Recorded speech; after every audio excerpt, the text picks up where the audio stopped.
সুপ্রিয় শিক্ষার্থী বন্ধুরা, আশা করি আপনারা ভালো আছেন। কোর্স ফাউন্ডেশনের পক্ষ থেকে আমি মশিউর আপনাদেরকে আজকের এই টিউটোরিয়ালে স্বাগত জানাচ্ছি। তো আজকে হচ্ছে আমাদের ওয়ার্ডপ্রেস টিউটোরিয়াল এর part 16 Mozilla Firefox browser open করতেছি। তো এই পর্বে আমরা টুলস এই অপশনটি নিয়ে বিস্তারিত আলোচনা করব। তো এখানে আপনারা প্রথমে দেখতে পাচ্ছেন যে একটি অপশন রয়েছে অ্যাভেলেবল টুলস।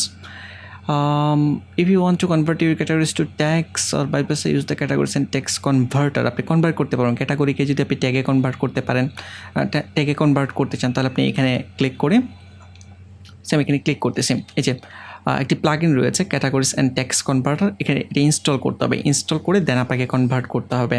ওকে, তো আমি ইনস্টল না ক্লিক করতেছি।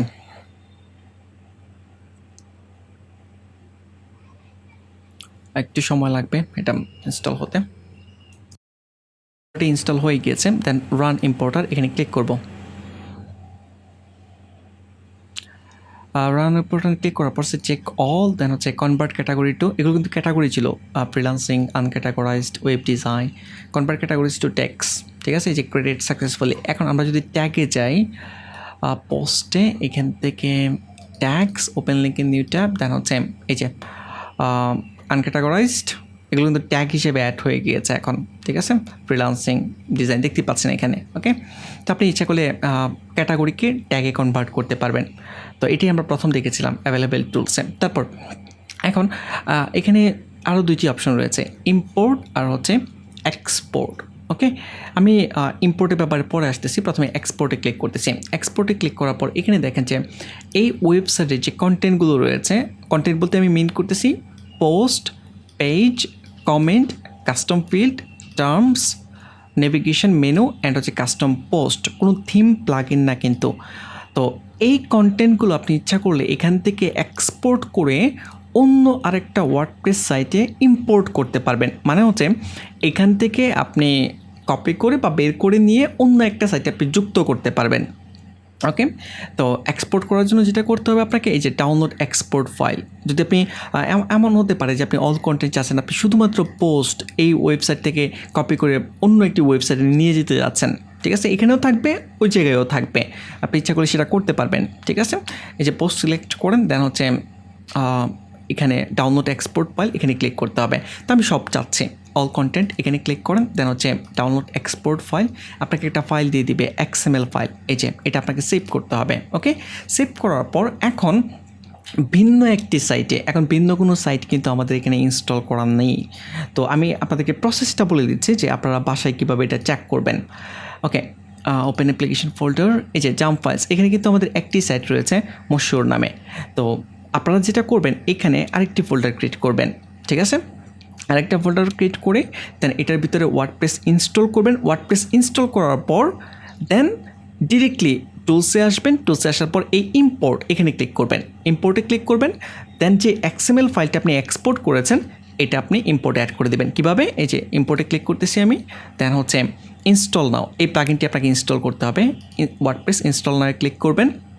আমি প্রসেসটা বলে দিচ্ছি, আপনারা এটা বাসায় ট্রাই করবেন যে একটা সাইট থেকে একটা সাইটের কন্টেন্টগুলো আরেকটা সাইটে কীভাবে ট্রান্সফার করতে হয় বা কপি করে নিয়ে যেতে হয়। ওকে, রান ইম্পোর্টার এখানে ক্লিক করেন। রান ইম্পোর্টারে ক্লিক করার পর ওকে, এই যে ব্রাউজ একটি অপশন আসবে, এখানে ক্লিক করবেন। ক্লিক করার পর যে আপনার XML যে ফাইলটি রয়েছে, এই যে আমি XML ফাইলটি সিলেক্ট করলাম, ওপেন করার পর এখন আপলোড ফাইল অ্যান্ড ইম্পোর্ট, এখানে ক্লিক করলেই এই ওয়েবসাইটে যে পোস্ট পেজগুলো ছিল সব অন্য আরেকটি ওয়েবসাইটে কপি হয়ে যাবে। আশা করি আপনারা বুঝতে পেরেছেন। ওকে, আমি কিন্তু এখানেই দেখাচ্ছি আপনাদেরকে, বাট আপনারা যেখান থেকে কন্টেন্ট এক্সপোর্ট করেছেন এখানেই কিন্তু আবার ইম্পোর্ট করতে যাবেন না। ওকে, এখান থেকে এক্সপোর্ট করে অন্য একটি সাইটে আপনি ইচ্ছা করলে ইম্পোর্ট করতে পারবেন। আশা করি আপনারা বুঝতে পেরেছেন। তো আমি যেভাবে বলেছি বাসায় আপনারা ট্রাই করবেন, তাহলে আপনি আরও ক্লিয়ার হয়ে যাবে। ওকে, তারপর এরপরের অপশন সাইট হেল্প। তো এখানে আপনাকে রিকমেন্ডেশন দেখাচ্ছে যে 5টি রিকমেন্ডেড ইমপ্রুভমেন্ট আমরা করতে পারি, মানে কিছুটা ইমপ্রুভ করতে পারি। You should remove inactive plugins, যেমন আমাদের এখানে কিছু ইনঅ্যাক্টিভ প্লাগইন রয়েছে। এই যে এই জায়গায় contact form 7, hello Dolly, Akismet, এগুলো রিমুভ করার জন্য বলতেছে। ঠিক আছে, এবং you should remove inactive themes, যেমন আমাদের এখানে অ্যাপিয়ারেন্স থেকে থিমসে যদি আমরা চাই, এখানে এই দুটি থিম কিন্তু ইনঅ্যাক্টিভ, যেগুলো আমাদের প্রয়োজন নাই, তো আমরা ইচ্ছা করলে ডিলিট করে দিতে পারি। কীভাবে, এখানে ক্লিক করার পর এই যে ডিলিট অপশন রয়েছে নিচে।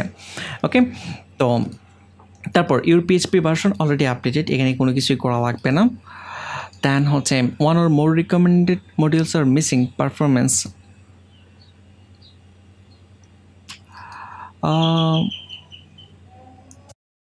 এখানে যে ইস্যুটা শো করতেছে, যদিও আমরা লোকাল হোস্টে কাজ করতেছি এই জন্য এই ইস্যুটা শো করতেছে, বাট লাইভ সার্ভারে কাজ করলে আপনারা এই ইস্যুটা পাবেন না, ঠিক আছে, বা এই ইস্যুটা শো করবে না, ঠিক আছে। এটা আমি মিনিমাইজ করে দিচ্ছি। তারপর হচ্ছে your site does not use HTTPS security ইস্যুটা। তো HTTPS কি, এখানে দেখেন যে আমাদের kodasfoundation.com, এখানে দেখেন যে একটি গ্রিন প্যাডলক রয়েছে। আমি যদি এখানে ক্লিক করি, এই জায়গায় সিকিউর কানেকশান দেওয়া রয়েছে, বাট আমরা যেই লোকাল হোস্টে কাজ করতেছি এটা কিন্তু সিকিউর কানেকশান নাই, যে কানেকশান ইজ নট সিকিউর। তো এটাকে বলা হয় যে SSL সার্টিফিকেট যখন ইনস্টল করা হয় তখন এটা এই প্যাডলকটি চলে আসে এবং আপনার ওয়েবসাইটের কানেকশানটা সিকিউর থাকে, ঠিক আছে।